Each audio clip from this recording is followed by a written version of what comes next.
Le rond est une forme importante en écriture cursive et il a une particularité, ce n'est pas tout à fait un rond. J'éclaircis ce point tout de suite. Bonjour, je suis Cécile Maléco, rééducatrice en écriture et formatrice en pédagogie de l'écriture, méthode Dumont.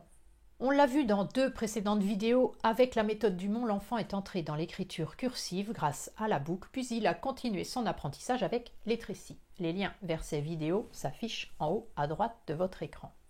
Ces 2 formes lui ont permis d'écrire les lettres E, L, I, T et U. Les trécis, on l'a vu aussi, est une dérivée de la boucle. Elle a le même sens de rotation, le même lieu d'attaque, mais diffère de la boucle par son degré d'arrondi. Le rond que nous allons étudier est lui aussi une dérivée de la boucle. Il a le même sens de rotation, le même degré d'arrondi, mais son lieu d'attaque n'est pas le même. Et oui, en écriture, ce qu'on appelle le rond est en réalité un rond ouvert. Il commence en haut à droite et tourne dans le sens inverse des aiguilles d'une montre. Ce lieu d'attaque déplacé en haut sur la droite a une conséquence majeure sur le ductus de l'écriture cursive. Le ductus, c'est la façon de conduire son écriture. On l'a vu récemment, le lien vers la vidéo sur le ductus s'affiche en principe en haut sur la droite de votre écran. Regardez, quand je fais 3 boucles, je ne m'arrête pas. Je n'ai pas d'interruption du ductus. Mais si je fais maintenant une boucle, un rond ouvert et une boucle, alors là, vous le voyez, je n'ai d'autre solution que de m'arrêter pour reprendre mon tracé en haut sur la droite. Il va en être ainsi à chaque fois que vous allez rencontrer une lettre commençant par un rond. On appelle ces lettres les lettres rondes. Elles sont au nombre de 6, le C, le O, le A, le D, le G et le Q. Vous remarquerez au passage que le rond tourne bien dans le même sens que la boucle, dans le sens inverse des aiguilles d'une montre, il passe par en bas. Si j'écris par exemple le mot pouce bleu, au hasard, petit message subliminal, manipulation mentale, vous voyez, je m'arrête 2 fois au cours du mot pouce, une fois pour commencer mon O et une fois pour écrire mon C, et aucune fois pour le mot bleu, qui ne comporte pas de lettres rondes. Lors de l'apprentissage, on montrera évidemment aux enfants comment on procède pour tracer le rond. Je m'arrête et je passe de l'autre côté. On pourra, pour ce faire, leur faire tracer les 3 boucles, puis une boucle, un rond et une boucle que je vous ai montré tout à l'heure. Certaines méthodes d'apprentissage de l'écriture commencent par les lettres rondes, car l'enfant maîtrise bien le rond qui est travaillé en graphisme et en art visuel.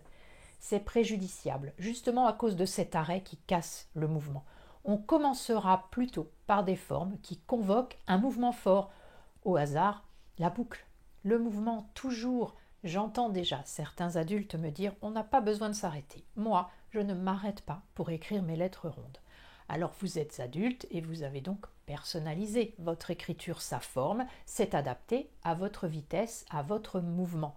D'ailleurs, je parie que votre écriture d'aujourd'hui ne ressemble en rien à ce qu'elle était quand vous aviez 6 ans, n'est-ce pas? Je vous parle ici d'apprentissage. On n'apprendra pas le rond de cette manière. Ou de cette manière. En effet, avec la vitesse et le mouvement, ces 2 manières de faire vont déformer la lettre pour donner ceci ou cela.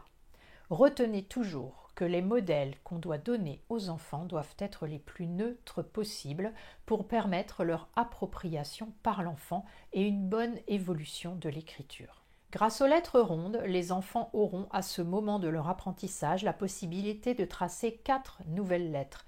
Le C, un rond ouvert, le O, un rond fermé par une attaque de boucle, le A, un rond fermé par une forme qu'ils connaissent déjà, la petite étrécie, et le D, un rond fermé par une grande étrécie. Les lettres G et Q seront étudiées plus tard dans l'apprentissage parce qu'elles ont un jambage. Je vous rappelle qu'on utilisera le terme fermé par qui illustre un processus de formation et non un rond et une petite étrécie par exemple qui décrit la lettre comme 2 entités séparées et encourage les arrêts préjudiciables pour le ductus. Pour commencer à écrire, c'est-à-dire à produire du sens avec les lettres rondes, on pourra utiliser des fiches du et de la, comme ceci. C'est un pot de confiture, dit-on du ou de la confiture, je réfléchis et j'écris. Ou alors, le corpus de mots commençant à s'étoffer, on pourra, à l'aide de dessins, faire recopier ou écrire des mots accompagnés de leurs dessins. Le loto, la cocotte, la côte, le dé, le col.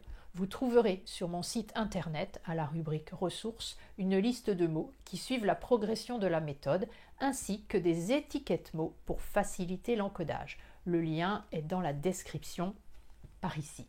Vous savez maintenant qu'un rond en écriture, c'est un rond ouvert et qu'il faut toujours lever le crayon avant de le tracer. Vous savez aussi que les lettres rondes sont au nombre de 6, C, O, A, D, G et Q. Si cette vidéo vous a plu, n'hésitez pas à mettre un pouce bleu ou à vous abonner, ou les deux.